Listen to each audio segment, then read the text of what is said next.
Take-home campus. It's a partnership within the state government and a company called Decadon. Private sector, so the public-private partnership. Where they learn software engineering for 6 months, and then they get placed in jobs all over the world and in Nigeria as well. So what has happened is that you'll still hear more about it when we get inside, but it's been a very successful program, and we're happy that it's here in Edo State and it's expanding. So today we're just officially opening the Take-Home campus, and it will be our pleasure if you could help us with cutting the ribbon. Look at this.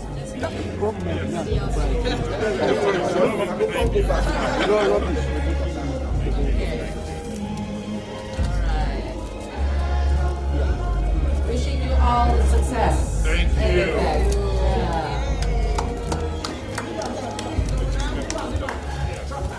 So we'll take you on a tour of the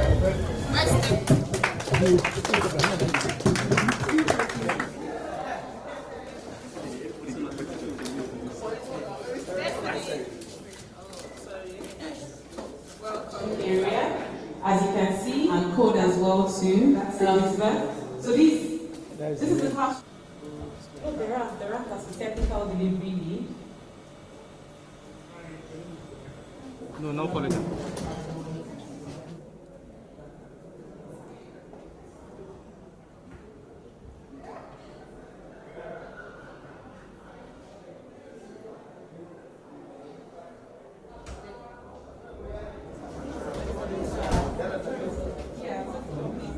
So we had the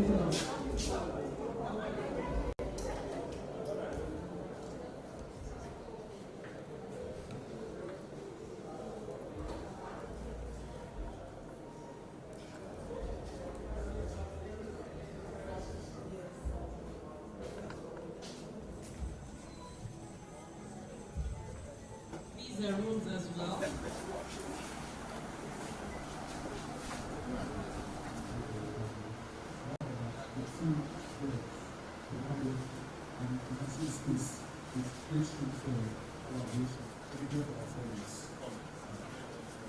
Are you from Edo? Yeah, from Abia. You have to pay me tax.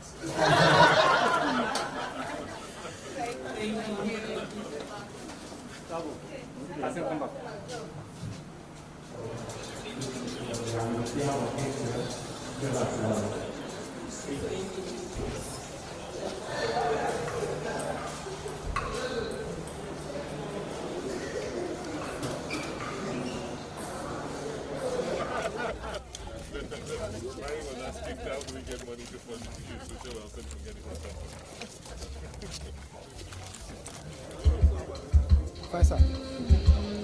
Everybody, a man of the people are very useful doctors that has said, our youth must be enlightened.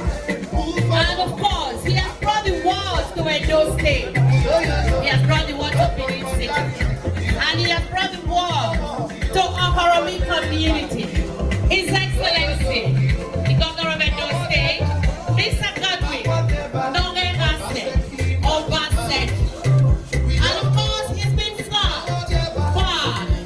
married, and comprehensive, who is an Indonesian economist, who has the managing director of development policy and partnership at the World Bank since 2020. And she is the set behind every man, and of course, besides every successful man. You're my guest. Please come have a seat. Shubham Chaudhry, Khalil Dunda, Mansur Nasrin, Aisha Garba Mohammed, Aida Bob. You are all welcome. Please sit. We are here this evening to talk technology. What our wait and see governor has been doing. On the 14th of December, the delegates of the World Bank has taken place since 20, and we're going to be doing and what we intend to, and just enjoy the evening. The managing director of Edo State Kinebu Dari. Event is that we're not going to bore you with many speeches. instead we would act in Edo State. Now the question is, how did authority inventing things at the age of 13 in the mechanic village where his father worked? A bit more about our partnership and a little bit more about who we are and what we would love to achieve together. I'm sorry for the technicality here, but something important for us to kind of start off with is the major problem that the whole world is facing. Right? The whole world is facing a challenge. And the challenge is coming with many advantages. Advances in technology have been supporting us a lot across so many different fields. But when you think about reform, when you think about reskilling initiatives, such as the initiatives that we see on this beautiful campus, these are the initiatives that are going to help to transform our skills and to transform our relevance and our ability to continue to be relevant in the market as youth and as even adults who want to continue to be productive and to re-enter the workforce at later stages of our life. When we think about the solutions that have existed to upskill people, and when we think about the online learning solutions, though they've improved significantly over the last 2 years with the unfortunate COVID phenomenon, the reality is overall they've been very low on completion rates and they haven't been able to engage learners very productively to gain skills. So that's how Udacity was born. So who are we? We are a Silicon Valley-based education technology company with one important mission. And our mission is to train the world's workforce in the careers of the future. And what that really means is anyone who wants to enter the workforce, anyone who wants to enter the workforce and anyone who wants to improve themselves for the job market. And over the last year, we've been engaging very closely Edo Jobs, and I would like to thank Asimota and Kinebo, who've been working very, very closely with us to think through a partnership where we could start to support and work closely with Edo Jobs to start to build out skills of the future and to try to close the gap in the job market. And one of the things we noticed is that our visions are truly aligned, right? At our core, we would love to train the world's workforce in the careers of the future, and I use the word world because we're really working across the world at the moment. And as we see and as we've heard throughout today, I think there are very ambitious plans when you kind of think about Edo Innovates and when we think about Edo Jobs, and especially the ICT sector, and as we've heard from previous speakers, how do we make Nigeria the new place for talent? There's a massive number of extremely talented people here. How can we think about building out the ICT sector and building talent to provide talent to the world? And so we're starting our partnership journey, and we're very, very proud of having started that. In partnership sponsored by the World Bank, who has obviously done a lot of beautiful, great things here, and led and powered by Edo Jobs to equip and train Edo youth in tech and to attain remote work and local market opportunities. So when we speak to youth, I think we notice that a lot of them want to work as freelancers. There's a digital market, there's a digital economy. So how do we allow people to build a skill so that they can actually work remotely and become economically sufficient, or even actually make quite a bit of money, which is a critical part of empowerment. And so we are actually starting with a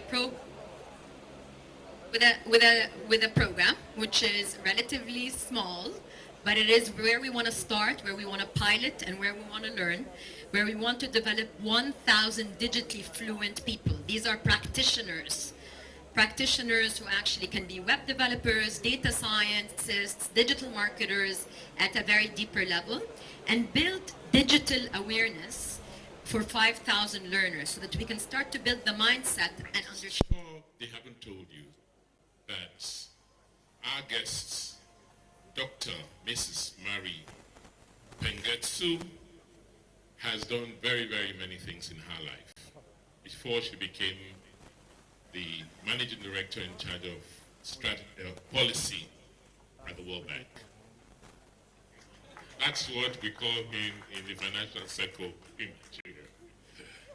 But tonight, you've heard it all. You've seen what we as a state are striving to achieve and to do. But let me just tell you that it did not start today.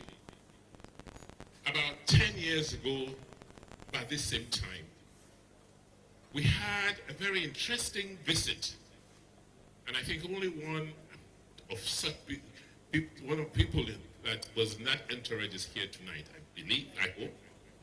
We had a visit from a country director of the World Bank called Honoro. He paid a visit to Edo State, and yes, part of what Shubham is doing today, going around. And when he came to Benin City, we told him and discussed with him our efforts, what we're trying to do as a state to just push our own development. How we were using the little resources we had from our budgets to fund roads, to try and tidy up the environment. And he sat back and said, wow, you mean you are doing all of this on your own steam with your own efforts? We said, yes. He said, but this is what the World Bank gives money to people to do, and sometimes we force them to do. So you know what? I am now going to work with you and prioritize Edo State. And since that time, a decade ago, the story of Edo State changed. They helped us with a DPO program, a budget support program, for $150 million. It was supposed to be $225 billion. We couldn't balance 75 for some reason. Thanks to Shubham, after 5 years, he's found a way to give us our $75 million. The reason I'm saying this is to just set the stage as to how multilateral agencies like the World Bank can make a difference. And I mean a real difference. Not only in terms of the social, economic circumstances of a people, of a state, but also in terms of the political outcomes. I am not ashamed to say that I'm a World Bank governor. Because if not for the support that the World Bank gave to us, not the push that the World Bank gave to us to commence reforms and sustain the reforms, I'm not sure we'll have been able to do as much as we did that led the people of Edo State to vote us in for a second term in spite of all the oppositions we had. So tonight we're starting another journey, and we're fortunate we not only have the country director of the World Bank, we also have a managing director of the World Bank. Come and see what we as a people are trying to do to position ourselves for our future. And that we haven't waited for them to help us define what our future should be like. We haven't waited for them to help us start off the journey to the future. We haven't waited with our hands behind our back for our dreams of tomorrow, of the future to be realized. But to show them and say, look, this is what we have started. This is what how we have organized ourselves to begin to confront the challenges of the future. And having seen the way we are organized, the way we are positioned, we hope that, like you did a decade ago, you will now renew your partnership with us and support us with the necessary linkages, particularly the technical support. We've realized that technical support sometimes is more valuable than cash to help us access the new world and create a new path, a new direction for our young people in this country. Tonight is not the night we'll talk about the linkages, what we're trying to do. What you are seeing here is the foundation. We're renewing our whole workforce. We're creating the foundation, the basis for the future. which will affect how we organize government in terms of e-government, how we organize our food production in terms of agriculture, how we organize our social spaces, how we link our past, our culture, our artifacts, our monuments with our creativity and technology to help us create the special niche we have as a people and present something that is genuinely African to the world. I want to thank all of the decadevs, because without you, we would not be here on this campus tonight. That determination to succeed, that drive that you have exhibited, I'm not sure you understand the import, because your stories tonight serve as an inspiration to hundreds, thousands of young men and women in our state who about a decade or more ago had lost hope. They thought that the only way to succeed is to get on buses, go to Kano, and trek across the Sahel, across the Sahara Desert to Libya to get crossings into Europe in search of a better life. You can see that today, sitting in Edo States, we are creating enough opportunities for you to realize a better future without having to travel at great risks in search of a better life abroad. I want to thank all the people that Kinebo have thanked, particularly the community of Oromi. Don't worry, we will not leave you. This campus will always be useful. It's just that you didn't give us enough land on time. We would have built the permanent campus here.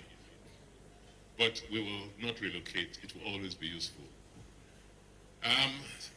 It's not my night. I think it's a night for the decadevs. They've told their story.